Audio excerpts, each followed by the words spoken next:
വിമോചന നായകൻ Martin Luther king junior ഒരു സമ്മേളനത്തിൽ പ്രസംഗിക്കുകയായിരുന്നു.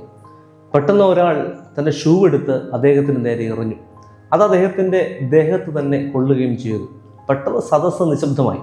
മാർട്ടിൻ ലൂതർ ചെറിയൊരു പുഞ്ചിരിയോടുകൂടി ആ ഷൂ കുനിഞ്ഞെടുത്തു. എന്നിട്ട് പറഞ്ഞു, എനിക്കൊരു ഷൂ വാങ്ങാനുള്ള കഴിവില്ലെന്നറിയാവുന്ന ഏതോ ഒരു മാന്യ വ്യക്തിയാണ് എനിക്ക് നേരെ ഷൂ എറിഞ്ഞ് തന്നിരിക്കുന്നത്.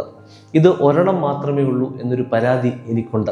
അതുകൊണ്ട് മറ്റേ ഷൂ കൂടി എനിക്ക് എറിഞ്ഞു തരുവാൻ അങ്ങ് മനസ്സ് കാണിക്കണമെന്ന് ഞാൻ അപേക്ഷിക്കുകയാണ്.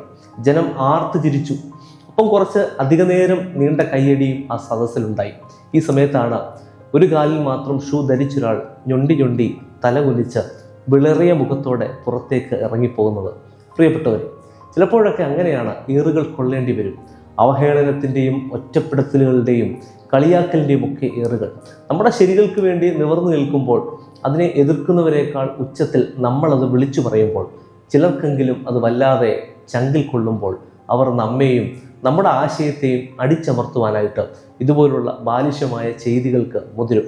അപ്പോൾ നമ്മൾ എന്ത് ചെയ്യണമെന്ന് അറിയാമോ? മാർട്ടിൻ ലൂതർ കിങ് ജൂനിയർ ചെയ്തതുപോലെ ഒന്ന് പുഞ്ചിരിച്ചിട്ട്, എന്താണോ എറിഞ്ഞു കിട്ടിയത്, അതൊരു കളിയാക്കലോ അതോ ഒറ്റപ്പെടുത്താനുള്ള ശ്രമങ്ങളോ അല്ലെങ്കിൽ ഒരു മോശം പരാമർശമോ ആണെങ്കിൽ പോലും അവരോട് പറയണം, കഴിയുമെങ്കിൽ നിങ്ങൾ ഇനിയും കുറച്ചുകൂടി നല്ല രീതിയിൽ എനിക്ക് ഇത് എറിഞ്ഞു തരണം. ഇതെല്ലാം എനിക്ക് വിജയത്തിനുള്ള ചവിട്ടുപടികളാണ്.